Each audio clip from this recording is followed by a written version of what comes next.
All right. Well, today I want to do this video to actually thank my readers. So, as you know, the greatest secret to success in America, this book is amazing. Is one of the greatest book right now on the planet. Every single one in the social media, dans la radio, dans la télévision, a parlé de livre ça.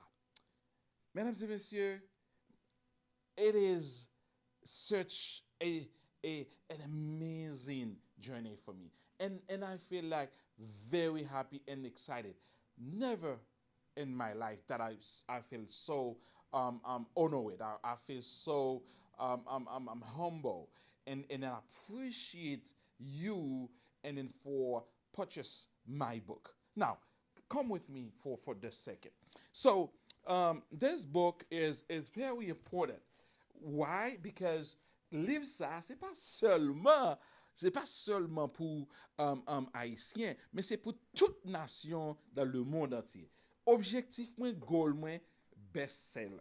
Et tout le monde connaît que l'en moi dit on bagay moi fait tout ça qui dépend de moi pour que les cas et aller à travers le monde. Nous pour nous aller au Canada, au Québec et aussi à Montréal pour nous le faire en Boxanit bientôt.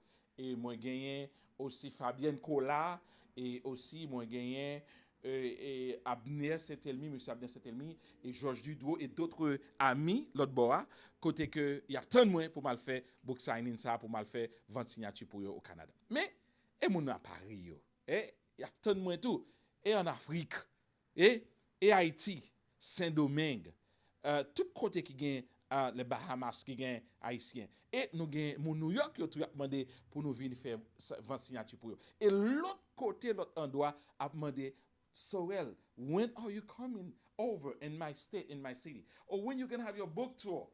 Well, the book tour is already started, okay? So, semble faire nous comprendre, mesdames et messieurs, livre ça, c'est un livre extraordinaire.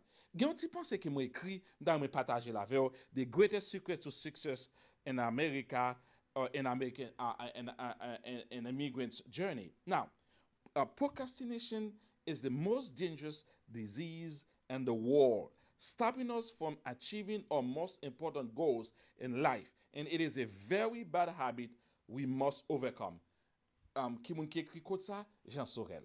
Another quote that I have for you, and I hope you like it, and comment also in my website, goldenviewinvestment.com, and you will be able to go ahead and then put your comment in about the book. And soon the book will be in Amazon. In America, every immigrant who gets the chance to come here has 75% chance to succeed, regardless of where they come from or the education they receive. With faith and discipline, success is possible. Folks, just a brief review about my book. Ki sa ki genye an dan liv la? On wana pil moun yo ta interese, yo ta di, oh, liv sa genye 12 chapit. My book has 12 chapters. And each chapter is a bomb. Each chapter is amazing. And I guarantee you the success inside my book. Okay, folks, let me tell you this. The greatest secret to success in America in immigrants' journey. Folks, what I want you to understand is important to understand that this book, what is covered. This is just just a quick overview about the book.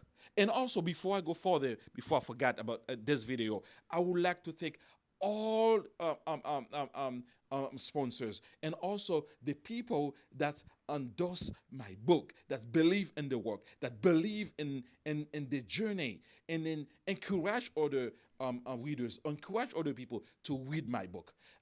This book really amazing. Actually, right now I'm working my travail sur the revision of the book. The revision of the book will be ready by next week. And after that, the book will be in French. Nous allons travailler pour nous traduire le livre là en français, on nous dit by September, October the latest, n'a pas une copie livre ça en français qui parle dit le meilleur secret pour faire succès en Amérique. Et c'est un immigrant, Jean Sorel, qui écrit livre ça. Now, come with me, and then I want to share with you a little bit about this book. And then from a small town in Haiti to a real estate empire, this is the story of how belief sparks success, discipline builds it, and faith crowned it. Success is reserved for the privileged. It belongs to those who dare to believe, act, and rise. It is power blueprint for breakthrough. Jean-Marc Sorel shares his extraordinary journey from the small town of Benin, Haiti, to building a multi-million-dollar real estate empire in America. With raw honesty, practical strategies, unshakable faith, he reveals the real secrets to success and how anyone, anywhere can achieve the greatest dreams. Dans book ça, en dans livre ça, ou avez un master the 7 pillars of success and wealth, build unbreakable resilience and leadership skill, conquer fear, procrastination, obstacles, and live with faith, vision, and unstoppable discipline, and etc.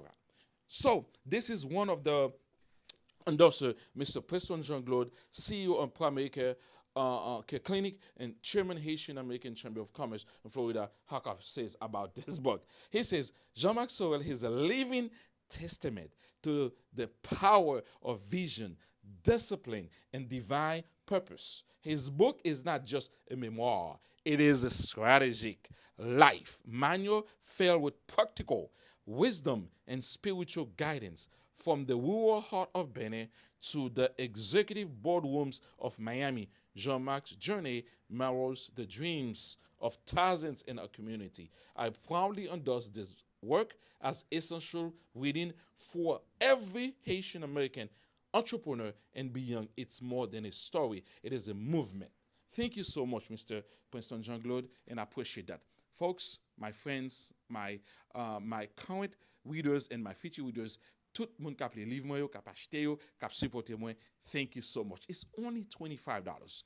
Right now, the book is not in the Amazon yet, but I'm working to put it in Amazon very soon. But you can get a copy by calling 305-433-5686 if you're in Miami.